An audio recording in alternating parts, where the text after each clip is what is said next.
Belgrade stands under a clouded autumn sky as motorcades glide through Republic Square toward the Serbian presidency. Flags of the European Union flutter alongside Serbia's tricolour, a symbol of delicate diplomacy at play. Inside, under the chandeliers of the press hall, Ursula von der Leyen, President of the European Commission, faces the cameras with a firm yet measured expression. To her right stands Serbian President Aleksandar Vučić, his face composed but his body language betraying tension. My second point is that we need to see greater alignment in our foreign policy, including on sanctions against Russia. I commend you for reaching 61% of alignment with our foreign policy, but more is needed, and we want to count on Serbia as a reliable partner. As the microphones switch on, von der Leyen begins her statement. Her tone is deliberate, every word chosen to balance encouragement with expectation. We need to see greater alignment in our foreign policy, including on sanctions against Russia, she says. I commend you for reaching 61% alignment, but more is needed.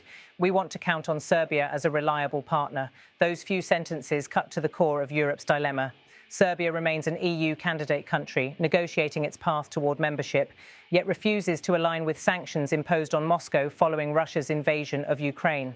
Belgrade's ties to the Kremlin run deep, historical, religious and economic. Russian gas still heats Serbian homes, Russian tourists still fill Belgrade's cafes, and Russian media outlets still shape parts of the public conversation. Von der Leyen's visit is not just symbolic, it is strategic, a test of whether the European Union can pull Serbia closer at a time when the geopolitical winds of Eastern Europe are shifting once again. The press hall falls silent as President Vučić takes the podium. His words come measured, diplomatic, yet unmistakably assertive. He thanks the European Commission for its continued support, but emphasises Serbia's sovereignty in foreign decision-making. Our friendship with the Russian Federation is not directed against anyone, he says. We respect the European path, but we also respect our national interests. Behind these words lies a complex balancing act. On one side, Serbia's aspiration to join the European Union, a path that requires democratic reforms, judicial independence, and alignment with EU foreign policy. On the other, its long-standing relationship with Moscow, a partnership built on mutual defence, economic energy dependence, and cultural ties rooted in Slavic orthodoxy. In Brussels, officials view Serbia as both a potential success story and a persistent challenge. The European Union has poured billions in investment into the Western Balkans, financing infrastructure, renewable energy, and education projects. But progress has been uneven. Corruption, media control, and the slow pace of reforms continue to shadow Serbia's accession talks. For von der Leyen, today's message is as much about optics as about policy. She must show European unity against Russia while signalling that the door to EU membership remains open. Her visit coincides with growing anxiety over Moscow's influence in the Balkans, from energy contracts to disinformation networks and political lobbying. The tension between principle and pragmatism is visible in every glance exchange between the two leaders. As questions from reporters begin, one correspondent from Deutsche Welle asks whether Serbia will soon adopt EU sanctions. Vučić's response is cautious. Serbia will always act according to its national interests, he says. We will not rush into decisions that harm our people. In the background, officials whisper about ongoing talks with Gazprom, Russia's state energy giant. Serbia's current gas deal expires soon and negotiations for a new one are underway. For many in Brussels, this dependency explains why Belgrade remains reluctant to sanction Moscow. Russian gas flows through Turkstream, the pipeline connecting Russia to Serbia via Turkey and Bulgaria, providing cheap energy and political leverage. Meanwhile, the European Commission is offering Serbia incentives, investment in renewable energy projects, support for the Belgrade-Niš high-speed railway, and funding for modernisation of the Serbian energy grid. The goal is clear: to reduce dependency on Russian energy and bring Serbia's economy closer to the EU's single market. Outside the palace, a small group of protesters waves EU flags alongside signs reading, "Europe is our future." Others hold banners accusing Brussels of hypocrisy. They demand sanctions but buy Russian gas themselves, one protester shouts. The divide mirrors the broader national mood, a country torn between East and West, nostalgia and modernity. Inside, von der Leyen continues to press her message, not only on sanctions, but also on democracy and human rights.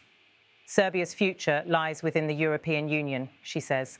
But this path requires commitment to shared values, the rule of law, freedom of media, and respect for our collective security.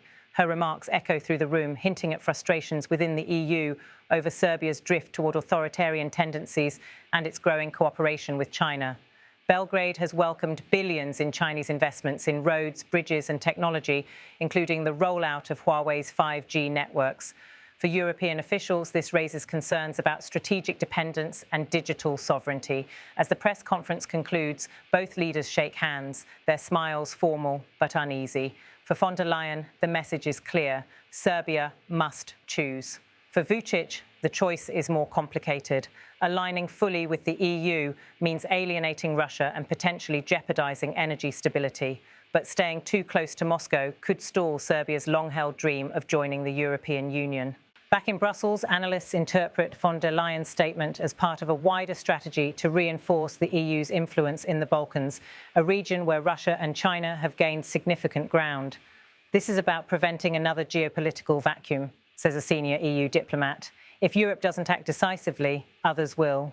In Moscow, state media downplays the visit, framing it as another Western attempt to pressure sovereign nations. Russia's foreign ministry issues a brief statement reaffirming the strong and enduring friendship between Moscow and Belgrade. But in Serbia, the public debate continues. Television talk shows dissect every gesture and soundbite. Pro-European commentators praise von der Leyen's firmness, while nationalist voices accuse Brussels of blackmail. The divide underscores Serbia's fragile political equilibrium, one where every foreign policy move carries domestic consequences. In the coming weeks, the European Parliament is expected to review Serbia's progress toward EU accession. The report, insiders say, will likely praise economic cooperation, but highlight shortfalls in media freedom, judicial independence, and alignment with EU foreign policy, the very points von der Leyen raised in Belgrade. Still, for all the friction, both sides appear unwilling to walk away. The European Union sees Serbia as pivotal to regional stability, particularly in light of recent flare-ups in Kosovo and Bosnia. And for Vučić, Europe remains an indispensable partner, Serbia's largest investor, donor, and trading partner. As evening falls over Belgrade, the press vans depart, leaving behind the echo of competing visions. For von der Leyen, this visit marks another step in a broader campaign to bring the Western Balkans fully into Europe's orbit. For Vučić, it is a reminder that Serbia's strength lies in balancing worlds, East and West, tradition and ambition, loyalty and independence.